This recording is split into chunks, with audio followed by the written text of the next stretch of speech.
Welcome back to the Women's Heart Health Summit. I'm your host, Dr. Mark Menolascino, Medical Director of the Meno Clinic in Jackson Hole, Wyoming.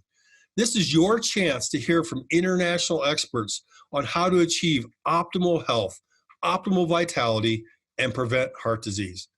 We are super fortunate to be joined today by Dr. Shippy, one of my colleagues, one of my friends, and one of the trusted experts that I look up to when I need help. Thank you for joining us, Ann. Oh, I'm so excited about this topic and that you're getting such great information out. Thank you so much. Well, let me tell all our viewers about yourself. You are a very unique doctor and a very accomplished doctor. I didn't know this until just recently, that you worked as an IBM engineer for over a decade, yet you're board certified in internal medicine, board certified in functional medicine.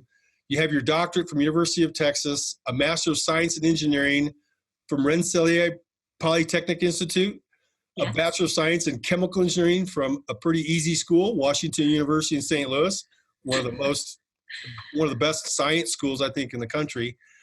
And you really use cutting edge science, innovative testing, all your years of research, genetic information, and you're really focused on finding the root cause of health issues in your clients. You don't just treat symptoms, but you look at the patient as a whole person, develop a therapeutic relationship with them, and really look to achieve the highest standard of health. You are one of the leaders in functional medicine at looking at some of the most difficult problems, some of the biotoxins and some of the toxicity, but you really bring this root cause whole person approach. Your training is outstanding, your background is diverse, and I think it's really the way you bring all of that in a personalized precision root cause approach is why so many of your patients love you so much. Thank you so much for joining us. Well, and I just feel so grateful that I get to do work that I love every day. It's so rewarding and just so much fun. So, Anna, what is an experience with you in the clinic? Is they meet with you? Do you have a health coach team? How are you able to bring all of this information to each individual? Well, the first visit is usually at least 2 hours, depending on how complicated their story is, because I really need to know a lot of details about them to fit the puzzle pieces together and develop a plan to see where we go next to find the root cause. And so we sit and visit, and it ends up being all kinds of things that pop up from what's happened in their past to what they're going through now, and how things have progressed over time in their body, and even talk a little bit about how things are going in their lives with their families and with their emotional health and their spiritual health. Well, we were taught in medical school to break things down, kind of the old reductionist principle, to break things to their smallest piece and treat the pill for the ill and do the one thing to treat that one symptom. You really bring a systems approach to this. Is that from your engineering background too? I think that's why this type of medicine is so perfect for me, because I love getting data together and then integrating it to, have it make sense. Like, things don't just happen for no reason. Since we're talking about hearts, like, you don't get an arrhythmia just randomly. There's something that caused the electrical system in your heart to not work correctly. So we want to look at what might have contributed to that and do whatever testing we can do to figure out the root cause. What are some of the unique challenges you see women facing today health-wise? Well, this is kind of on a personal note. As a mom and also as a physician, it's so easy to put everybody else first. Like, I need to make sure that my patients, my staff, my children, my extended family all have what they need. And sometimes it comes to the end of the day and I haven't had time to do the things that I know are really important for me. So I think as women, a lot of times, just the way we're hardwired, we want to make sure that our tribe is okay, that sometimes we don't give ourselves permission to prioritize our own well-being. So that's something that I'm, continuously making myself aware of and reminding myself that when I get to take care of myself first, then I can do an even better job of taking care of everybody else. I think those are unique challenges that all of us face, but I do think it is harder for women because of the multiple roles that they have to embrace. The adrenal glands, the female hormones, the immune system, how do those all get challenged? And Is there a way you can try to tie all that together for people viewing this today? Well, of course, one of my areas of interest and expertise is environmental toxins. And so now we have so much more data that shows about how the various environmental toxins are triggering the immune system. They're depleting and challenging our hormonal systems, the adrenals and reproductive system, and even some of the hormonal systems in our brains. So that's a lot of times the area that I find as being the root cause that's caused people's immune systems to go way off balance. The immune system is reacting to something, and we have to figure out what it is. Well, I thought that was a myth, this whole idea about toxicity. Oh, come on. This is so fun for me because I'm such a nerd, right? I love getting on PubMed and putting in a particular toxin that I'm curious about. So, for example, just recently I did a talk on glyphosate, and I hadn't researched it in 6 months, and so I was like, okay, well, what's the latest on glyphosate? And there were like 20 new articles showing how glyphosate, which is the thing that they're spraying on all our food and all our lawns and that kind of thing, what it's causing as far as our microbiomes and our hormones. And it's very disturbing. That's one of the things and we can actually test that in our patients now and see what the level of exposure are. And what I'm finding is it definitely helps to eat organic food and to not be spraying it on your lawn. But almost everybody still has some, and that we need to be working on methodologies for removing those from our systems more effectively so they don't build up and cause these problems. Well, I remember sitting next to you at a conference 10 years ago, and I think it was Joe Pizzorno talking about toxicity, and you were nodding your head to everything he said. And darn it, I think you're both right. The more I'm learning about health and about lack of health or illness, I think the toxicity is our number one challenge. And I think it's the most misunderstood by most physicians. And I admit I wasn't as knowledgeable as I wanted to be or needed to be 10 years ago. And that's why I respect you leading the charge so much. And darn it, you are right. This toxicity thing is such a big deal. It's part of why I became a doctor, right? I Please was a tell chemical us. engineer. Mhm. I was a chemical engineer working for IBM. And even though IBM had pretty significant standards for how we managed chemicals in our plants, I still had more than the average exposure between all my, Wow. chemical labs and chemistry labs and then the things that I like to eat, like tuna fish and with the heavy metals and a mouthful of amalgam fillings. Looking back, I'm certain that that's part of my journey, why I got sick and then got so curious about how the human body works that I was like, oh, okay, we need to do medicine differently, because I had to kind of figure it out for myself rather than the many doctors that I went to. Wow. So when you talk about things like glyphosate and talk about heavy metals in our food supply, how are you able to assess each unique person's challenge? Not just how much they have, but how difficult that individual has a problem with getting rid of it? Because we're all unique. Is that right?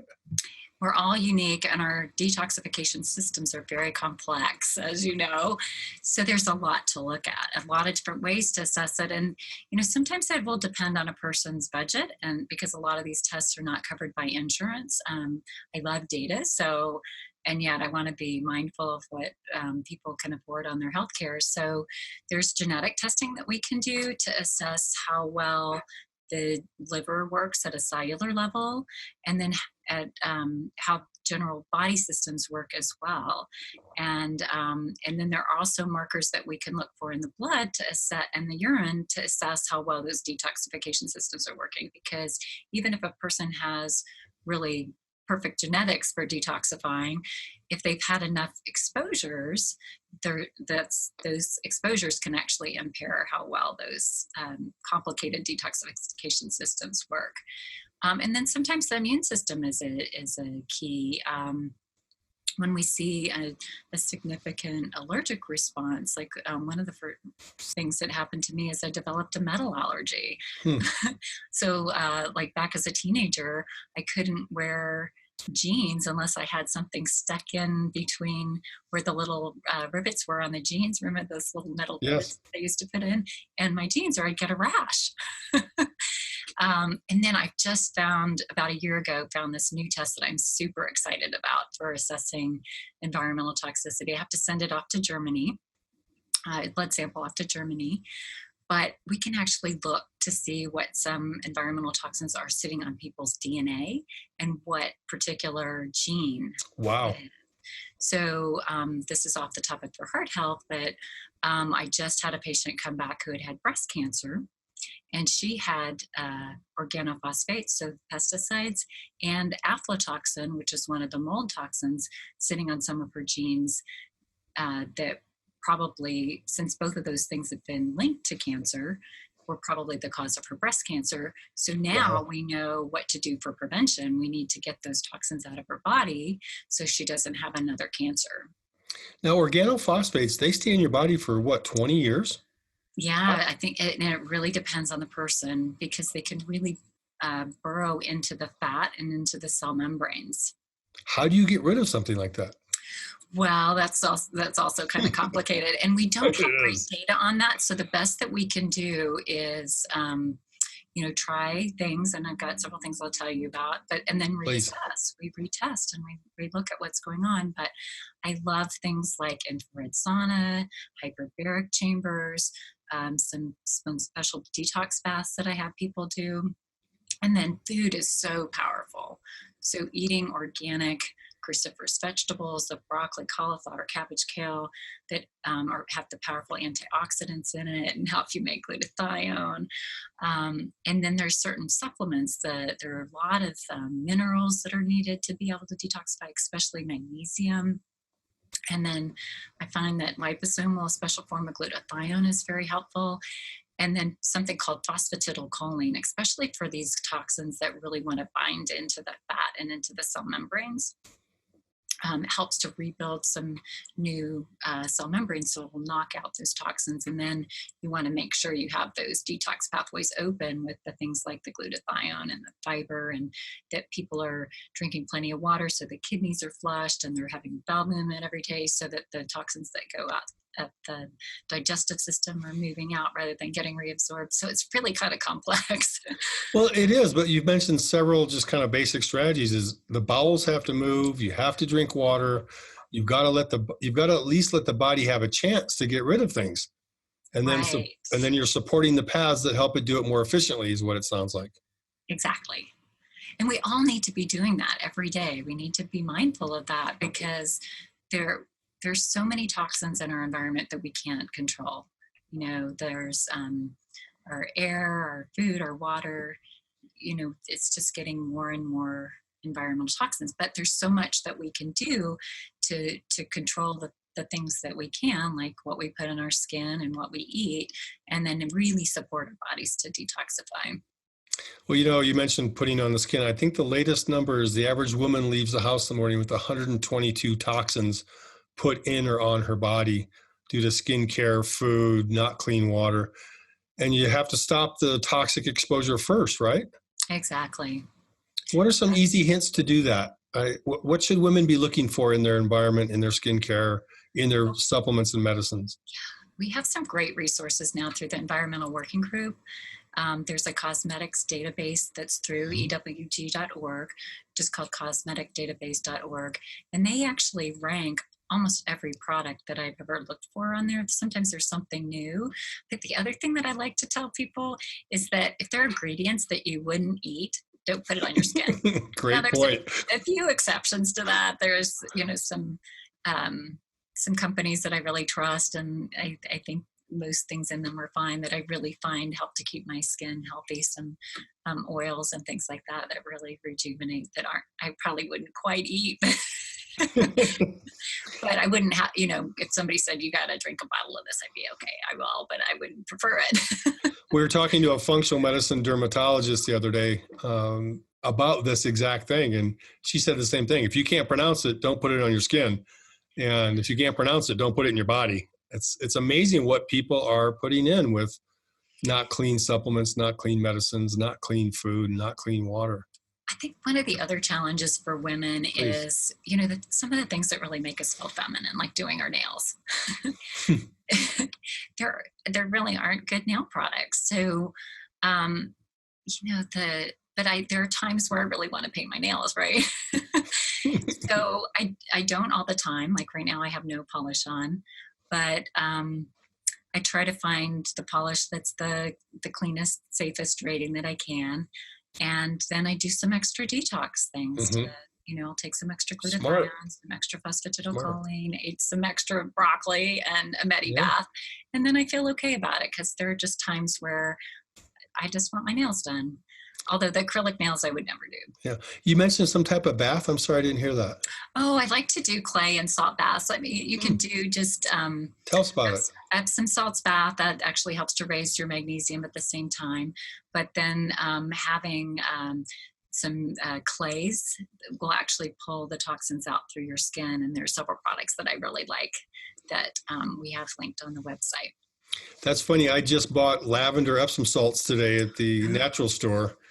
I'm recovering from a leg injury, and Oh no. it's my self rituals to do that. I used to do it after skiing, but now with the lavender, it's like an event to take a lavender Epsom salt bath. So I respect that. What type of clay? Are you talking about bentonite clays, or are there They're different clays you bentonite like better? clays, and I get them from companies that are very meticulous about their Great. incoming materials. So I wouldn't just buy them from anywhere because clay can have things that have spilled into them or dumped into them. So it needs to be a very meticulous company about the clays. But yes, the clays are actually really good for pulling out the toxins through the skin. The skin is one of our biggest surface areas for things going into our skin and out of our skin. Like when we sweat, that's actually really helpful for getting the toxins out. That actually also leads to lymphatics. So Hmm. things like the skin brushing or lymphatic massage can actually also be another thing to really keep going, in addition to the bowels moving and enough water for the kidneys. My health coach told a gentleman yesterday about dry brushing, and he just gave her this quizzical look. And then she showed him what she's talking about, and he went to the natural store and they talked to him about it. And he called me today and said he's dry brushing, and it's been one of those easy, inexpensive, low hanging fruit things you can do for yourself, which has huge benefits. It really does. And when you start combining these things Yes, together, that's when you can really feel a difference. it's a 1 + 1 = 5. That Mhm. synergy of all these together. And then Yeah. again, stopping the toxic load. So clean water, clean food, clean air. Uh, what are some of the easy things that our viewers could do just to kind of get started to, first, I'll ask you to kind of reduce exposure. Then second, to try to help make their body more efficient at getting rid of toxicity.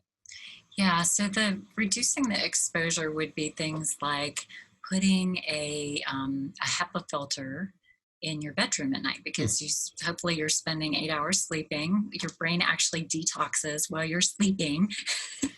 The GLIMP system, and Yes. more recent discovery. So having clean air while you're sleeping is great. That's quick and easy. The HEPA filters can run anywhere from like $150 to $1,000. So just depending on where your budget is, but anything is an improvement, right? Just make sure you change the filters when they're recommended. And then if cost is no option, there are whole house filters for the water Hmm. that and for the air in the house. But um, I think we're getting a lot more exposure with bathing than what we think we are. Um, Interesting. Yeah, so if you can put a whole house filter in that has a combination of reverse osmosis and charcoal, and then if you're on well water, that's something to really get an expert in there that can be very sure about what's in the well and make sure that the technology that you put in the filter is going to get the water clean. Um, and then, I've done some before and after studies on when people thought that they were mostly eating, or if they thought they were doing okay with organic, and what the pesticide and fumigant levels were. And then when they really buttoned it up and got meticulous, it dramatically decreased the load. So I really think it's important to eat as much as you can organic, not just the dirty dozen Hmm. that's been promoted. Um, yeah, so I think those are, well, and we haven't even gotten into the whole toxic mold topic. Well, you just read my mind. I was seeing these pictures of all the hurricanes, and one that comes to mind is seeing these elementary schools in Houston flooded last year. I instantly thought of you because, and you're one of the world's experts in mold toxicity, and it's another one of those things I just didn't want to admit several years ago how bad it was. And I think it's one of our biggest health challenges. And again, seeing more and more of these uh, these devastating natural disasters just really burdens my heart that this mold toxicity is growing, and I think we are all getting more and more toxic, which makes us more and more vulnerable. Is that correct? That's correct. It's like a barrel filling up, and once your barrel fills up, things quit working as well. I mean, it can be very sudden to just very suddenly have symptoms, even though you've kind of been accumulating the toxins over time. Hmm. So yeah, so that's Well, let's talk about mold toxicity. When you say mold, most people think of that black stuff that's in the corner of their bathroom, which is mold, but it shows up in other ways, and it's much more sneaky for some people. Correct? yeah, actually for most people it's hidden. They think their house is fine. They had an air conditioning system overflow and they just dried things out and thought everything was fine. But I find that a lot of people, there's a window that leaked, but it wasn't enough to show through the paint or roof leak. And so then the mold's growing on the wall, or, oh gosh, things like little slow leaks with dishwashers or refrigerators. And then Hmm. they can have like a whole molded wall behind the kitchen cabinets, little toilet leaks again, kind of behind the wall. So a lot of times it's very slow hidden leaks or a leak that didn't get dealt with properly. And are people just plain born mold sensitive, or do they have life events that then make the sensitivity manifest? That's a really good question. I think it's similar to any other toxin Hmm. exposure. Some toxins are very, very potent in very small amounts, like kryptonite for Superman. And then Yeah, great some are analogy. just kind of, low grade irritants that kind of, aren't an issue until there's a pretty high dose. But what's happening is we're getting a little bit of this, a little bit of that. And molds make thousands of different chemicals. There's thousands of different molds, and they all kind of have their own flavor of what chemicals they make to try to survive in their environment. And so, so some of it's luck of the draw. For me, when I got sick from mold and had to learn about it, I got exposed to the kryptonite one that causes pretty severe neurological things in very small amounts. So it was actually hard to find in my house. There was a little bit in the air conditioning system that happened from, a little bit of humidity accumulation in the ducts. Um, and then, some of it can be professions, like what do you do for your work, or what hobbies do you like to do? And as far as whether you're more at risk. And then there are some genetics, like some people that I've seen just really can't make glutathione very well. Hmm. So anybody can get depleted in glutathione, but glutathione is so important because it clears out heavy metals. It's one of the main ways of clearing out some of these pesticides, and that also is one of the main ways to clear out some of the most toxic mycotoxins. And then when it gets depleted, really, really severe things can happen. And if you're just always low, you're the canary. Right. You're the one in the coal mine out of the family or the coworkers that get sick first, and everybody else might be fine, but your body's letting everybody know that it's probably not good for anybody. You've taught me that the mold makes chemicals, and the mold makes things that are toxic to people, but it's also where the mold is, whether it's on paint, on plasterboard, in a carpet, in a formaldehyde, wood paneling, that they make their own unique chemicals when they combine with the chemicals of the material. Those are things some people have never seen before. So there's really no way to predict whether you're going to be sensitive to it. Exactly. So my take is that we probably all need to really be mindful and be checking for it. There's not an easy way to do that at this point, but hopefully somebody's going to come up with the really good technology that makes it more easy. At this point, you have to do a dust swipe and then send it off to a lab, and it can get expensive. And we're talking about really women's heart health, which at its core is inflammation. But if you're having this toxic response to heavy metals, glyphosate, molds, you're driving that fire of inflammation, right? Exactly. So that's actually one of the markers that I'll look for if somebody's symptoms kind of add up to they might be exposed to mold, is to look for markers of inflammation. There's something called a TGF beta 1 that often will be sky high when people have an active exposure. And that test is on most routine health fair panels, right? Absolutely. I'm joking because it's not, most doctors have never even heard of it. Health fair. Yeah. You can get, in contrast to a lot of the labs that I do where you have to send off a box. To Germany. Germany.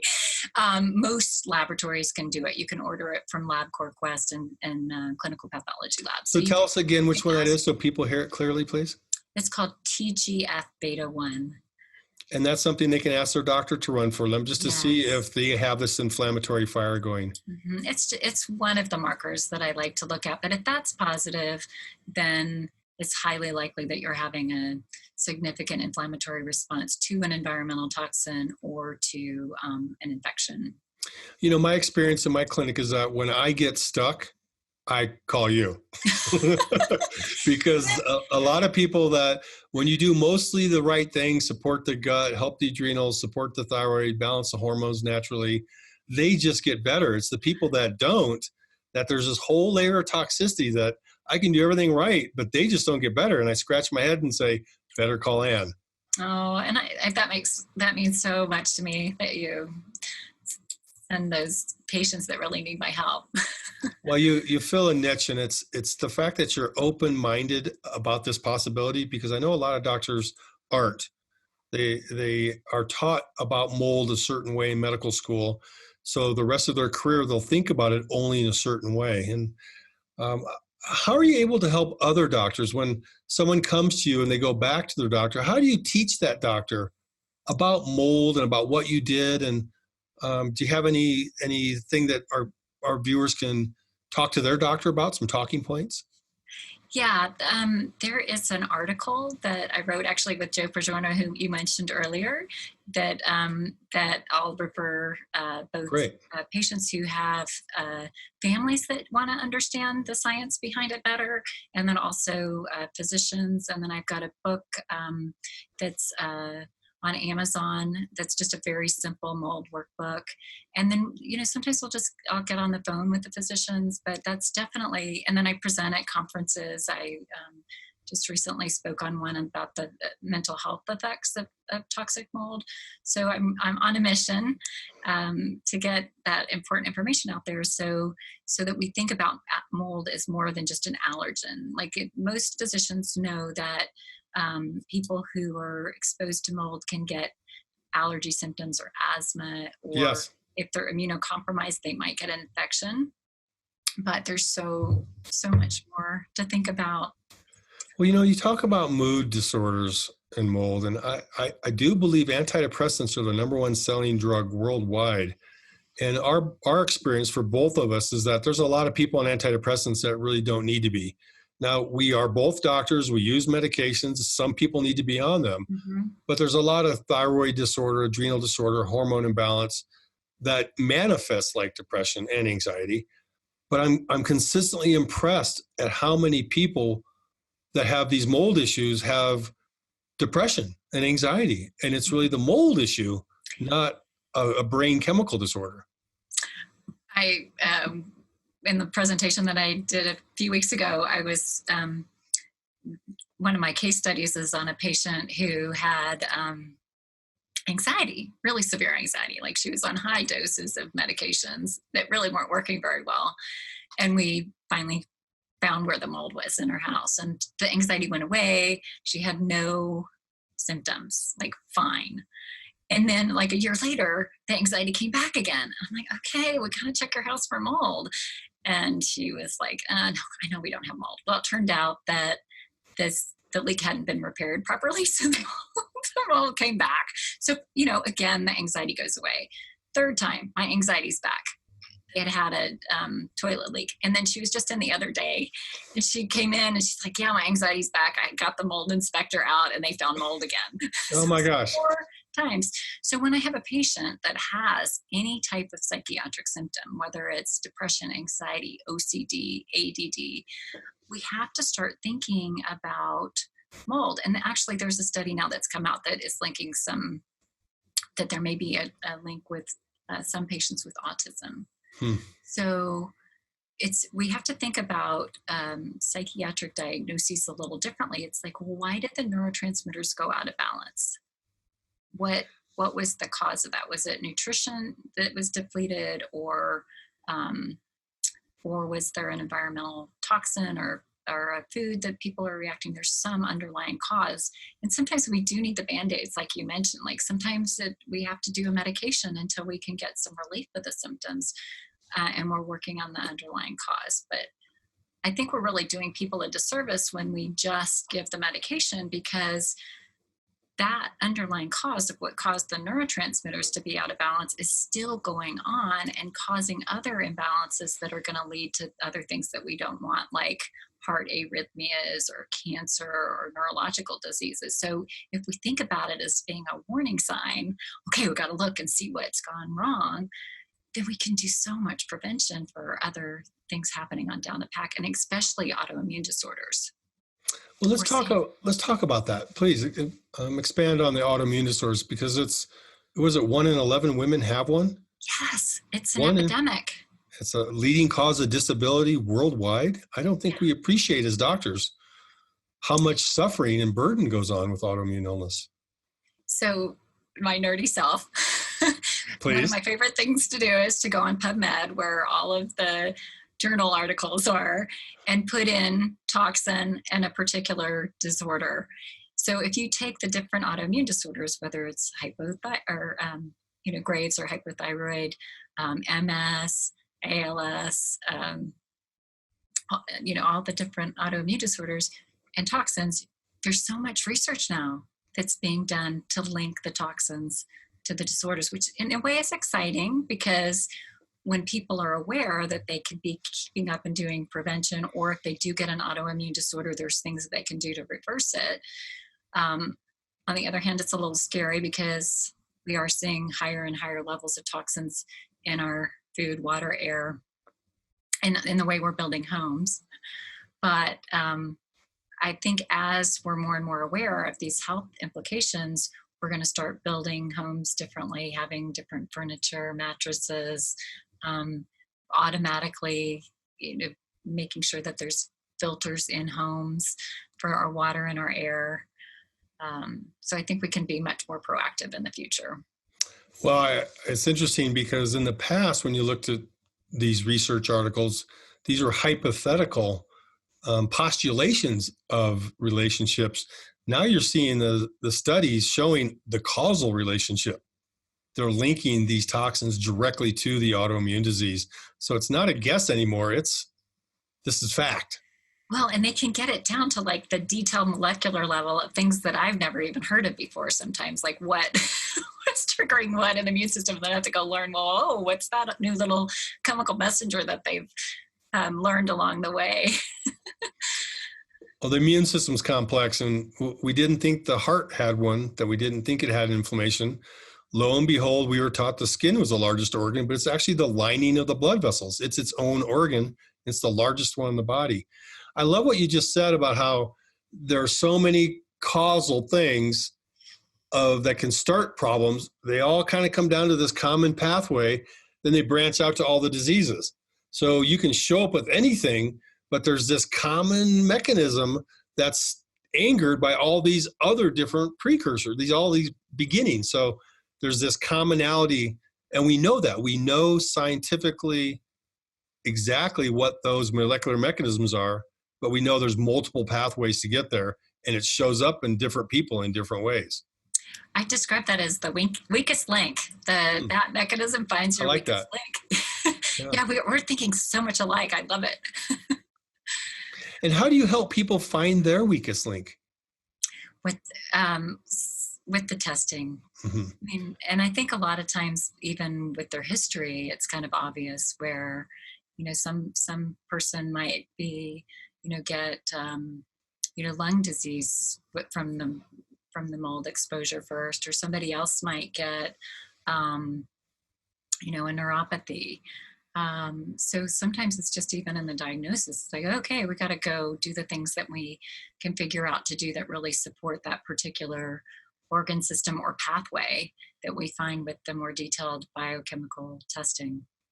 It's interesting you're talking about you're getting your nails done. And yes, I broke down when my daughter turned 13. I let them do my nails on my feet. I got a pedicure and got my nails done. And they put extra coating on. It took me, I think they were there for 6 months. And then to get it off, I had to use that nasty chemical. I thought you just wiped it off, but it was scrub and scrub.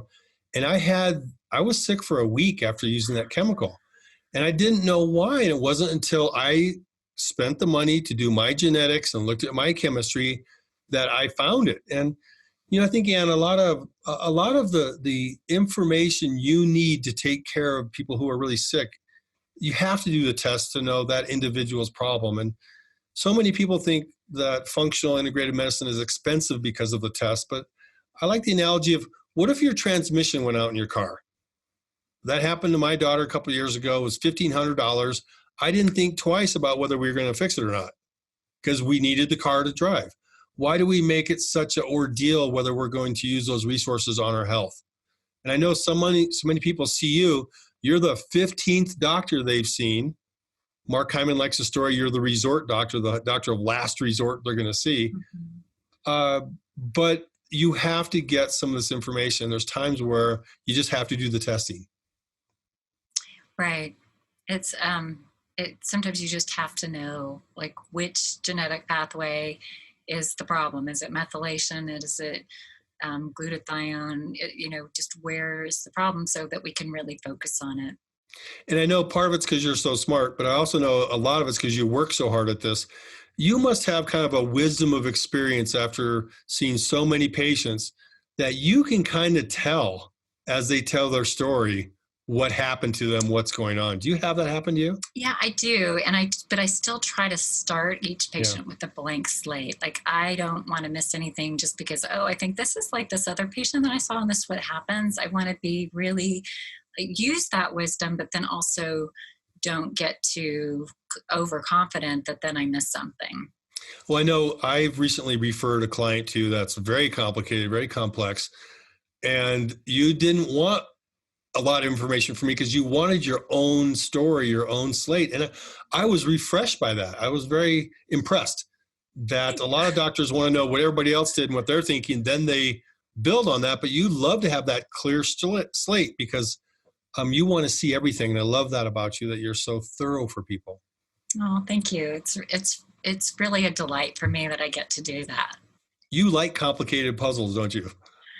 I do, and it's so rewarding when we Mm. figure out the solutions and see somebody get well. And I'm so inspired all the time by how amazing the body is. Like, when Yes. you find the most important pieces of the puzzle, it fills in the rest. It's extraordinary how the body just really wants to heal, and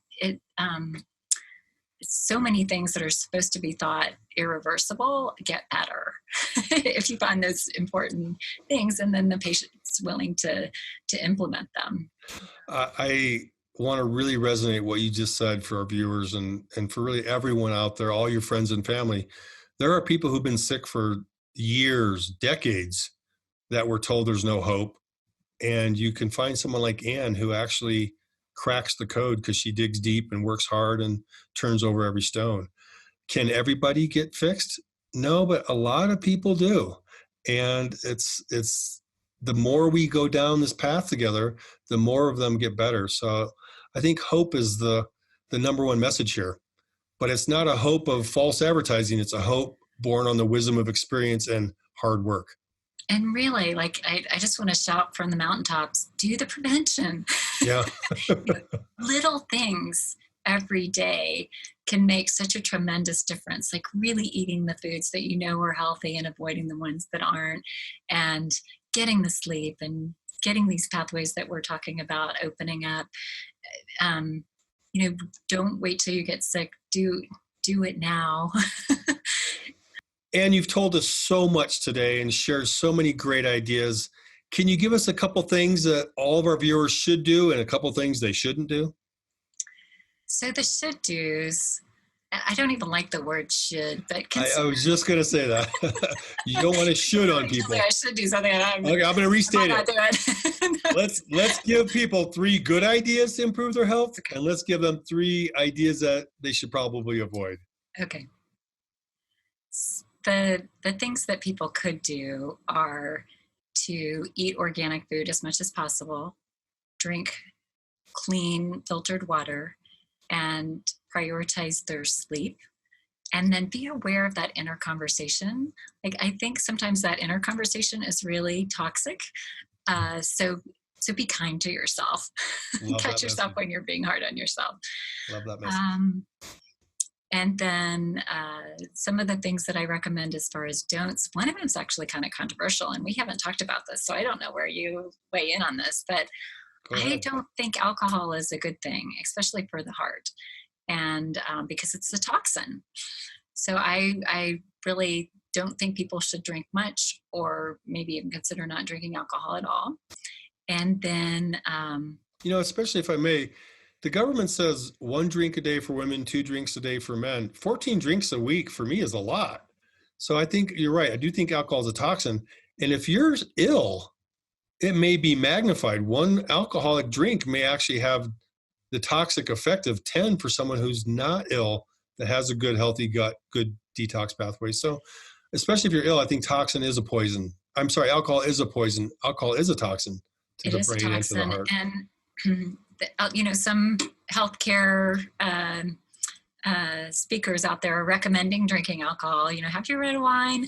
And I just cringe every time I hear it, because we know there's an increased risk for breast cancer the more alcohol women drink. So, especially for women, I think it's really important to know that. I think that for some reason that information isn't getting out about that link.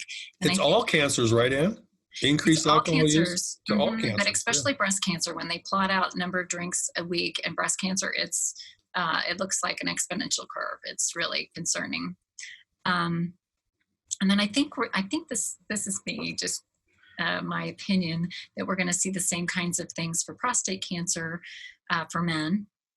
That alcohol increases the risk for prostate cancer, but I haven't seen that really written down. But when you look at some of the same pathways for prostate cancer and breast cancer, alcohol can influence that. The other don'ts would be, don't have a hobby that's toxic. So great advice. That's great advice. So one of the things that I see is hunting. It's actually, every person that I see that hunts has really high levels. So, or if you're going to have that hobby, be aware of it and take the precautions. Like, if you're cleaning the guns and touching the bullets and things that are made out of lead, be aware of that. And then another don't would be, back to our conversation earlier, because I think it's really underestimated. Don't put toxins on your skin or on your nails or on your hair. Those are great pearls. And what I'm really hearing you say is, do everything you can to allow your body to detoxify, but do everything you can not to get toxic in the first place. Right. Another do would be to take supplements that really help you to support your detoxification system. So the liposomal glutathione, magnesium, and then some binders to help to carry the toxins out. And absolutely turn those supplements over. Look at the other ingredients. And if something you can't pronounce, or it's more than a couple things, your supplement may actually be toxic too. I don't know that I would really recommend just randomly buying them on the internet. I think it's really good to get it through a source that you can trust. That's really good advice, and I completely second that. And you have so much great knowledge, great energy, wisdom of experience. I honor you and how you're helping people, and really the people who are the hardest to really shift. You've had amazing successes. How do our viewers connect with you? How do they find you? And what are you excited about? And what are you working on? I am working on getting lots of good information out. So the website is AnnShippyMD.com. And we're also on Facebook and Twitter, just under the Shippy MD.